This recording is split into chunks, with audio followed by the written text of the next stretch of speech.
For decades, traditional economics operated on a comfortable assumption: human beings are perfectly rational actors. The theory was that, given the right data, we would naturally calculate risks and maximize our wealth without making a single logical error. This model tracks how that mathematical ideal performs in the real world. According to a 30-year study by Dalbar, a standard portfolio of 65% stocks and 35% bonds yielded an average annual return of 8.8%. Mathematically, an initial investment of $100,000 should have compounded into over $1.3 million. But human beings aren't mathematical models. When researchers analyzed the actual returns realized by the average U.S. investor during that same period, the number dropped to 4.8%. That difference leaves the final portfolio at just $405,000. Over 3 decades of compounding, that 4-point gap creates a massive void. It represents $840,000 of wealth that simply vanished due to the timing and nature of individual decisions. While the stock market itself is efficient at pricing assets, the people operating within it are biologically prone to error. We are effectively paying a behavioral tax, where a biological glitch silently drains our life savings. The economist Herbert Simon won a Nobel Prize for explaining why these errors are so persistent. He called it bounded rationality, the simple observation that the human brain has strict physical limits on how much information it can process at once. A modern financial market generates millions of data points every second. Because our brains cannot compute every variable simultaneously, we rely on emotional shortcuts to simplify complex choices into rapid decisions. For most of our evolutionary history, these rapid reflexes were highly effective survival traits. Reacting instantly to a perceived threat kept our ancestors alive. But in a world of compounding interest and global equities, those same survival instincts are catastrophically wrong. Suboptimal investment choices aren't necessarily a sign of low intelligence.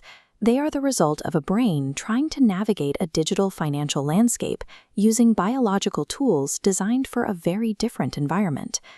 To stop the financial bleeding, we must isolate the specific biological shortcuts causing the damage. To address this, the renowned psychologist Daniel Kahneman identified one particularly powerful biological driver: loss aversion. Research suggests that the psychological pain we feel when losing $100 is twice as intense as the satisfaction of gaining $100. On a neural level, our losses weigh twice as much as our wins. During a market downturn, those red numbers on a ticker board trigger an intense drive to stop the pain. Many investors sell their holdings purely for emotional relief, unknowingly locking in their losses and making it much harder for their portfolios to ever recover. But when the market turns upward, new cognitive errors take over, fueled by overconfidence and recency bias. During a bull market, our brains trick us into believing that temporary, systematic gains are the result of our own personal genius. We begin to ignore risk, assuming the current trend will simply continue forever. Evolution primed us for rapid action in the face of fear or greed.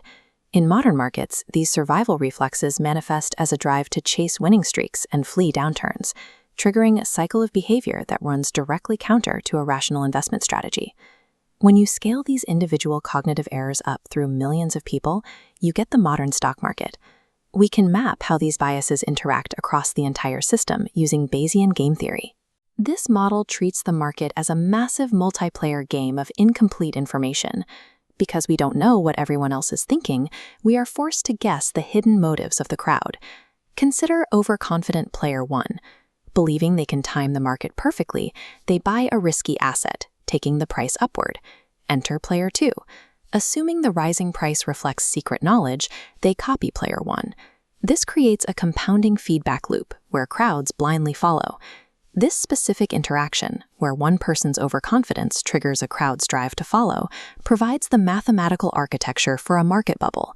When these behavioral errors scale up through millions of connected nodes, they create the inherent instability found in market bubbles and crashes.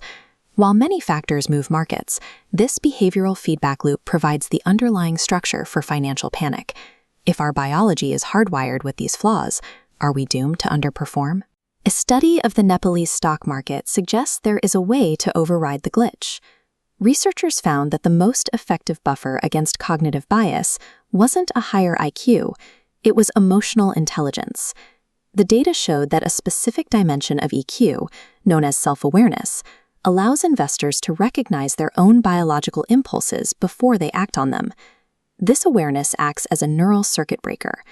When a self-aware investor feels the rising panic of loss aversion, it can identify the emotion and choose to hold their position rather than reacting impulsively. Crucially, the study noted that self-management, simply trying to ignore or suppress an emotion, was ineffective. To neutralize a bias, an investor must actively observe and understand their feelings as they happen. Evidence suggests that unchecked psychology exerts a heavy, measurable toll on long-term performance. Reclaiming lost wealth requires more than a better spreadsheet. It demands the inner mastery to recognize a biological impulse before it becomes a financial mistake.